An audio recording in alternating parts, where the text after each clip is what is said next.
Baik, kita lanjutkan bahasan kita. Kita sebelum memahami perspektif Al-Quran tentang manusia, kita akan coba terlebih dahulu melihat pandangan Syekh Abdul Qadir Jailani tentang hakikat manusia yang digambarkan oleh beliau dalam bukunya Sirrul Asrar, rahasia dari segala rahasia atau rahasia kehidupan, dalam dapat kita simpulkan seperti itu. Baik, kita mulai saja. Al-Muqaddimah fi bayani ibtida'il khalqi, pendahuluan dalam pembahasan awal penciptaan. I'lam waffaqakallah lima yuhibbu wa yarda. I'lam, ketahuilah, waffaqakallah, Allah telah memberikan taufik kepadamu. Taufik di sini bermakna kemampuan untuk menjalankan hidayah dan petunjuk. Jadi Allah telah memberikan kemampuan kepadamu untuk menjalankan hidayah dan petunjuk. Lima yuhibbu, untuk apa-apa yang dicintai oleh Allah. Apa sih yang dicintai oleh Allah? Kan ini kita harus cari tahu, apa-apa saja sih dari hambanya yang dicintai oleh Allah. Wa yardo, dan yang diridhoi. Jadi Allah memberikan kemampuan kepadamu untuk apa yang dicintai dan diridhoi. Gitu. Menarik di sini, sepertinya kita perdalam. Ada kalimat atau kata yuhibu, kemudian ada yardo. Nah, di antara kata yuhibu dan yardo ini ada huruf waw. Nah, waw di sini adalah wawul atop, waw penyambung. Atop itu kalau mau kita definisikan adalah isim yang mengikuti isim sebelumnya, yang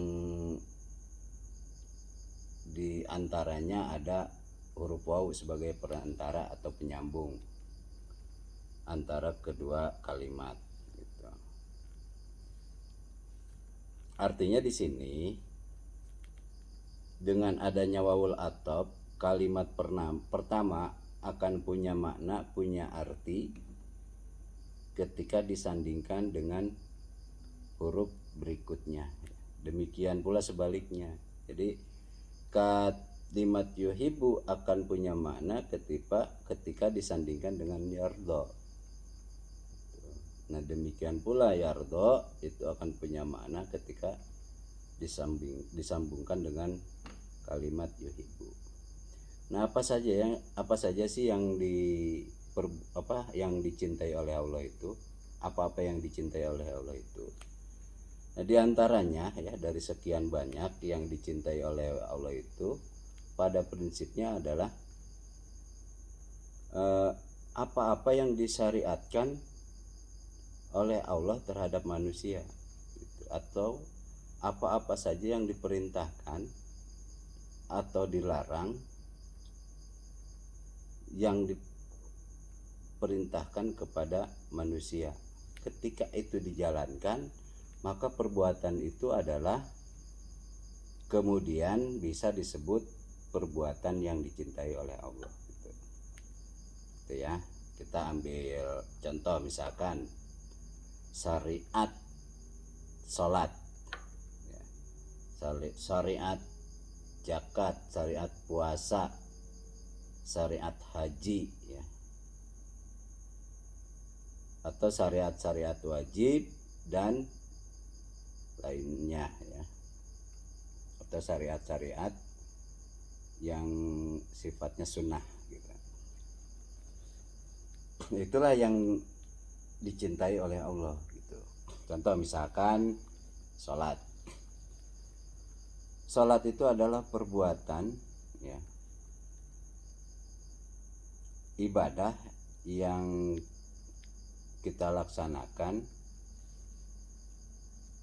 dalam satu hari itu 5 waktu ya, yang wajibnya, sementara yang sunnahnya ada beberapa seperti sholat duha, sholat tahajud, dan banyak lagi sholat lainnya. Nah, ketika kita melaksanakan itu semua, maka kita sudah melaksanakan apa-apa yang dicintai oleh Allah. Itu dalam konteks ibadah syariat ya, ibadah sholat yang disyariatkan gitu. Itu contoh seperti zakat, puasa, haji. Ketika kita melaksanakan itu, maka kita sudah melaksanakan apa-apa yang apa-apa yang Allah cintai gitu. Ya, ini juga terkait perbuatan-perbuatan ibadah ya, atau pengabdian seorang hamba terhadap Allah ya, dalam bentuk ibadah mahdoh maupun ibadah ghairu mahdoh atau muamalah gitu. Nah, kemudian di kalimat kedua ya, penyertanya penyambung yang disambungkan oleh huruf waw, yarda ya, yang diridhoi oleh Allah itu apa? 5 yarda itu apa? Apa-apa yang diridhoi oleh Allah itu, atau apa-apa perbuatan apa yang diridhoi oleh Allah. Ya, perbuatan yang diridhoi oleh Allah adalah perbuatan yang dicintai oleh Allah tadi, yuhibu ya, perbuatan yuhibu yang diniatkan hanya kepada Allah, lillah ya, yang dilakukan dilaksanakan secara tulus, secara ikhlas. Karena yardo itu, ridho itu adalah ikhlas, tulus, semata-mata gitu, tanpa pamrih, murni dilakukan karena Allah Subhanahu wa taala. Tuh. Nah, nanti perbuatan-perbuatan yang yuhibu tadi, yang dicintai oleh Allah tadi ya, ibadah-ibadah, pengabdian kita selaku hamba kepada Sang Pencipta ya, Allah Subhanahu wa taala tadi, itu akan tidak bermakna sama sekali ya, ketika tidak disandingkan dengan kalimat yardo. Dengan kata lain, kalau kita niatkan bukan lillah, maka hancur lebur, tidak ada makna, tidak ada artinya sama sekali di sisi Allah. Ini harus kita pahami seperti itu ya. Nah, wawul atop di sini fungsinya seperti itu. Jadi kayak sisi mata uang. Jadi kalimat yuhibu itu, perbuatan yuhibu itu akan tidak bermakna, tidak bernilai kalau tidak disandingkan dengan perbuatan-perbuatan tadi didasarkan pada nilai keikhlasan semata-mata hanya karena perintah Allah gitu. Ya, banyak ya kasus ibadah-ibadah sholat, zakat, infak dan lain sebagainya, tapi rasanya rasa dunia ya, seperti sholat duha gitu. Itu kan perbuatan yang dicintai oleh Allah, tapi kemudian diniatkan karena ingin mendapatkan rezeki gitu. Diniatkan sholat duha itu biar mendapatkan rezeki ya, biar mendapatkan harta gitu, sebanyak-banyaknya. Nah, itu artinya kita bisa katakan itu adalah ibadah tapi rasanya rasa dunia gitu. Nah, itu di mata Allah tidak ada makna, tidak ada arti sama sekali, karena bukan diniatkan atas dasar yardo gitu ya. Ya adalah banyak, misalkan baca surat waqiah sekian balik dan seterusnya, itu perbuatan yang dicintai oleh Allah karena membaca ayat-ayatnya gitu kan. Tapi kemudian karena niatnya bukan lillah gitu, karena untuk mendapatkan dunia gitu kan, maka itu kemudian di mata Allah tidak ada apa-apa, tidak bermakna sama sekali, hancur lebur amal perbuatan kita. Ya sekalipun mungkin mendapatkan kegelimangan rezeki atau harta gitu. Nah, ini sebagai salah satu contoh aja. Dalam bermuamalah juga demikian. Misalkan kita berinfak, berzakat karena kita kasihan, nah itu juga tidak dibolehkan. Jadi niat berinfak, sedekah, membantu orang itu tidak boleh atas dasar kasihan.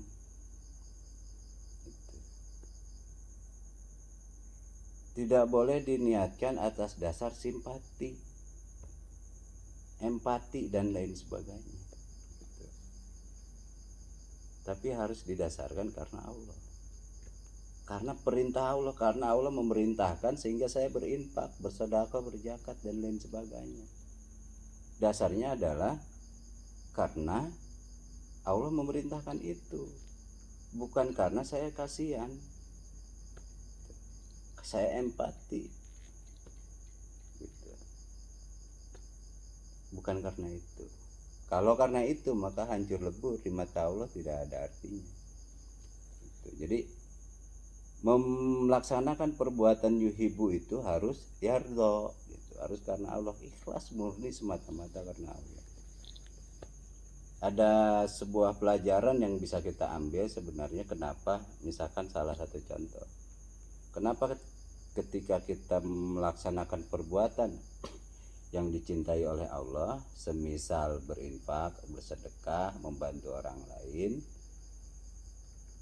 itu atas dasar kasihan, empati dan lain sebagainya. Nah, kalau kita mendasarkan terhadap itu, maka unsur keadilan tidak akan bisa ditegakkan. Karena bisa saja orang yang punya hak yang sama gitu loh, untuk mendapatkan sedekah, infak dan lain sebagainya, dia tidak mendapatkan itu atau kita tidak berikan itu karena kita tidak suka dengan orang itu gitu. Karena kita tidak suka dengan orang itu padahal dia lebih berhak gitu. Maka kita tidak menginfakkan, mensedekahkan ya.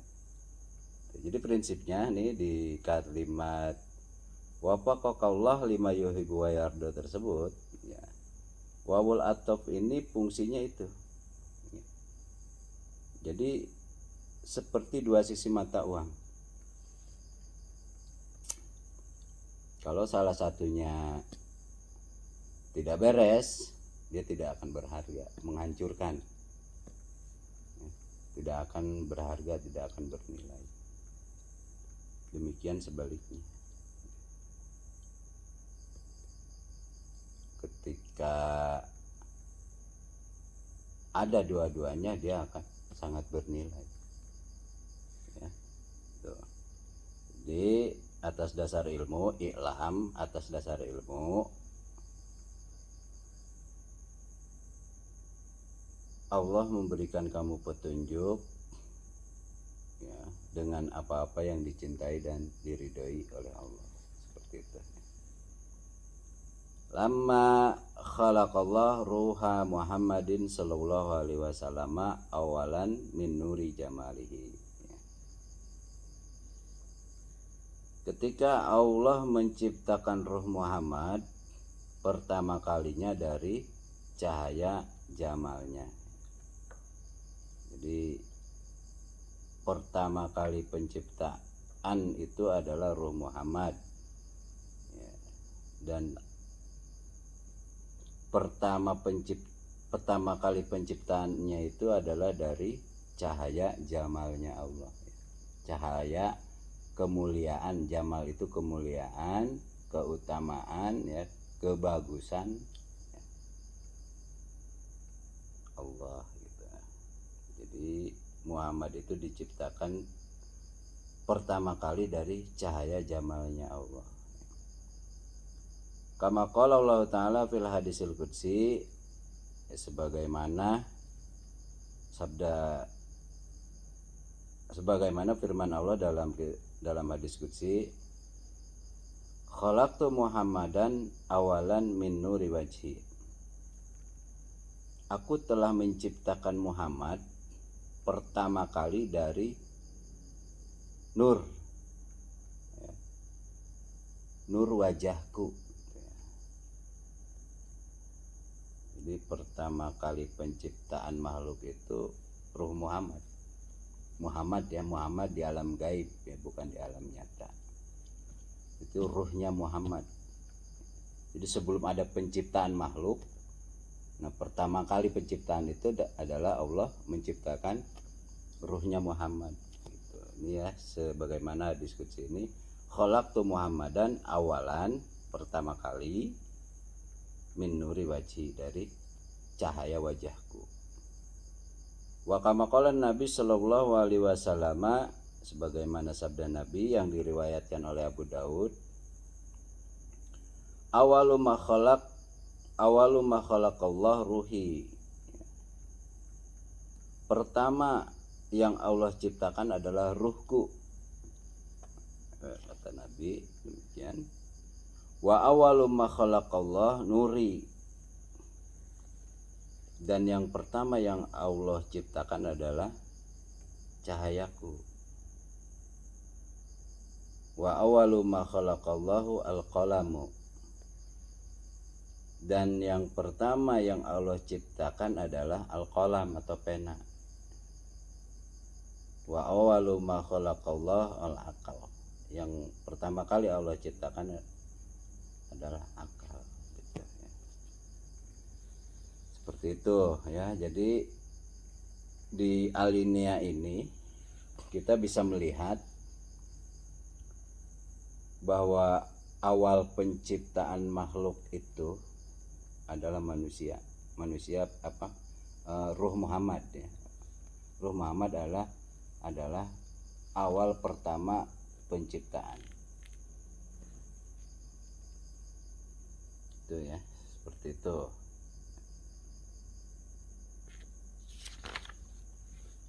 Fal muradu minha, yang dimaksud dengan keduanya, ya, sebagaimana dimaksud dalam hadis qudsi tadi dan hadis yang diriwayatkan oleh Abu Daud. Fal muradu minha syai'un wahid, ya, sesuatu yang satu atau satu makna. Wa huwal haqiqatul Muhammadiyah, yaitu al-haqiqah al-Muhammadiyah. Nah, al-haqiqah al-Muhammadiyah itu apa? Tadi ya, yang disebutkan dalam hadis qudsi dan hadis riwayat Abu Daud. Dia adalah satu manusiaun wahid, ya, dimana di situ ada nur, ada cahaya, ada ruh, ada cahaya, ada qalam, ada ilmu. Nah, dia itu adalah al-haqiqah al-Muhammadiyah, ya. Nah, dari al-haqiqah al-Muhammadiyah ini ta'ayyun awalnya Allah, gitu ya. Dimana Allah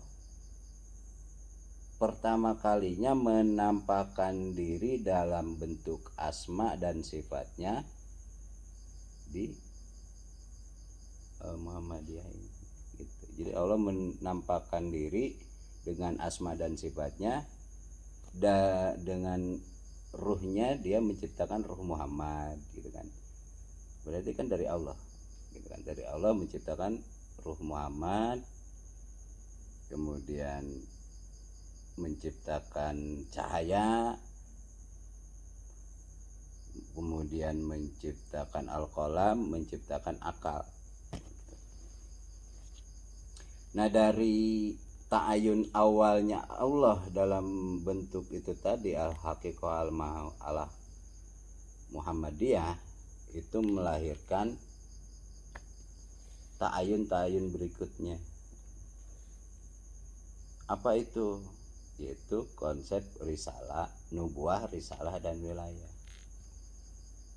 Ini semakin menarik nih kalau kita coba cari literatur, ya, literatur ilmiah, ya, tafsiran tentang nubuah, risalah, dan wilayah.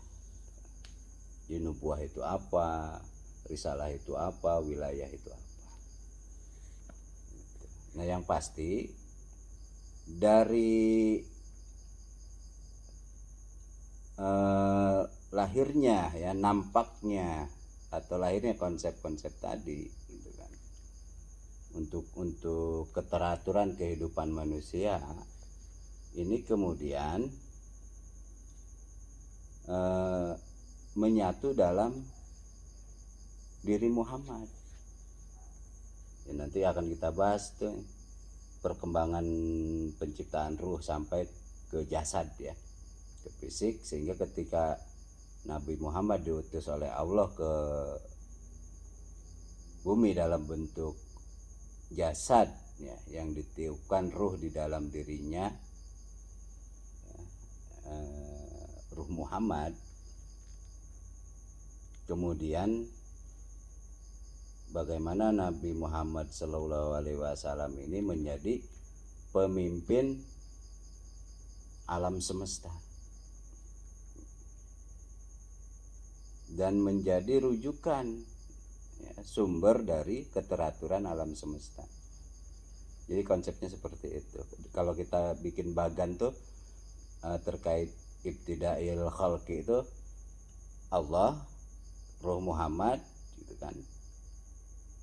Nah, nanti kita akan lihat bagaimana Syekh Abdul Qadir Bajalani menggambarkan ada kemudian ruh ini, gitu kan, sehingga melahirkan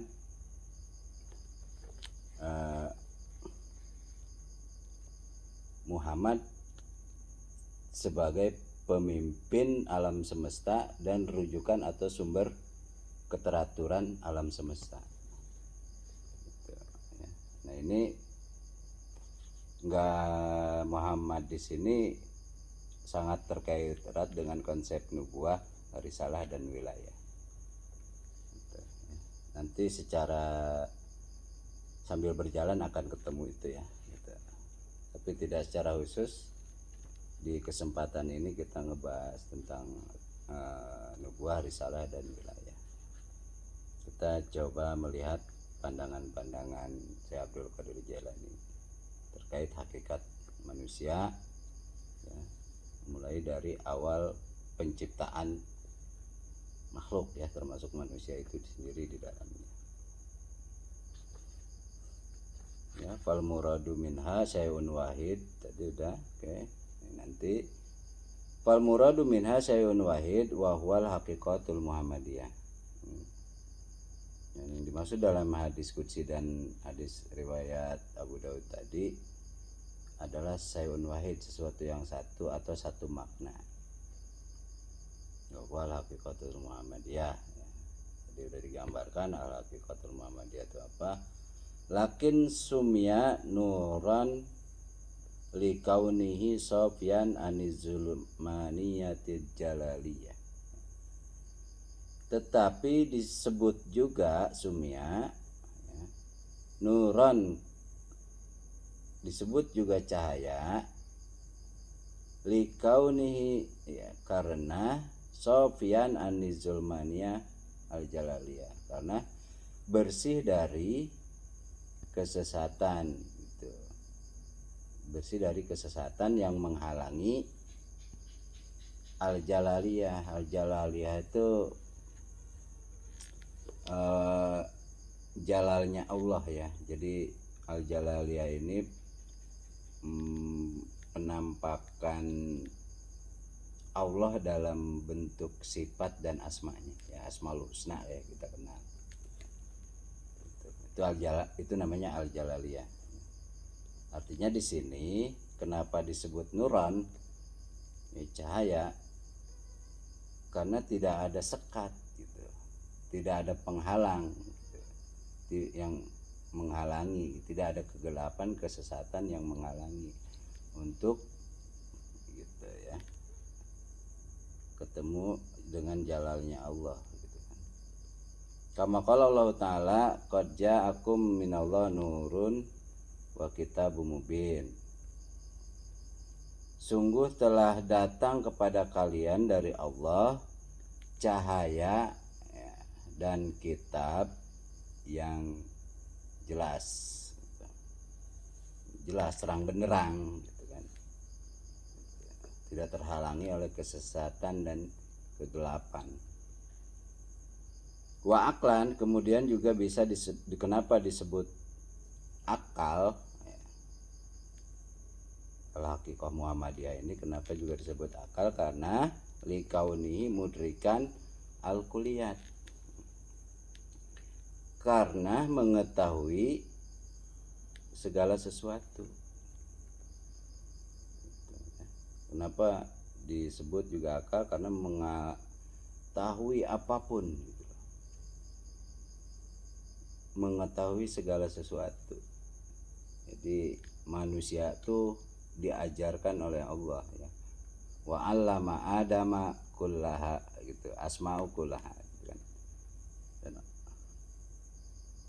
Dan Allah telah diajarkan tentang pengetahuan dengan asma-asma. Jadi kenapa disebut juga akal? Karena mengetahui segala sesuatu. Makanya apa yang nggak diketahui oleh manusia itu semuanya diketahui. Wa qalaman li kaunihi sababan linaqlil ilmi.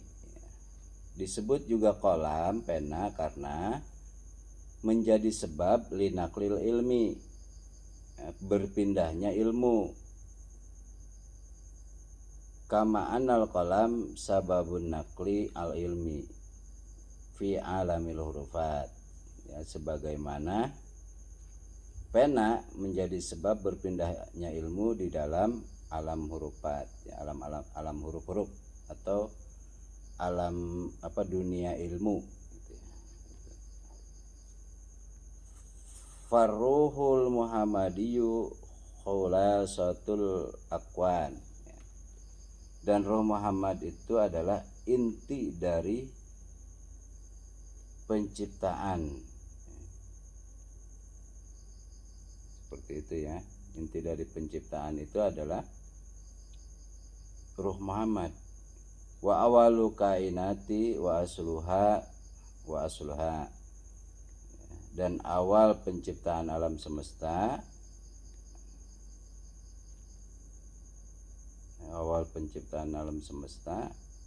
dan aslinya. Kama qala Rasulullah sallallahu alaihi wasallam, anna minallah wal mu'minuna minni. Aku dari Allah dan orang-orang yang beriman dari aku. Jadi intinya Muhammad ini di alam gaib adalah makhluk yang pertama kali diciptakan oleh Allah sebelum diciptakan makhluk-makhluk lainnya, seperti itu ya. Wa khalaqallahu al-arwaha kullaha minhu fi alamil lahut. Dan Allah menciptakan arwah, ruh-ruh tadi, kullaha minhu fi alamil lahut, semuanya dari Roh Muhammad. Minhu itu hu-nya kembali kepada Muhammad. Fi alamil lahut, di dalam alam lahut. Alam lahut itu adalah alam ketuhanan ya. Fi ahsanit taqwimil hakiki, dalam bentuk yang sebaik-baiknya dan sebenar-benarnya. Wahwa ismun jumlatil insi fi dzalikal alam, yaitu Roh Muhammad itu adalah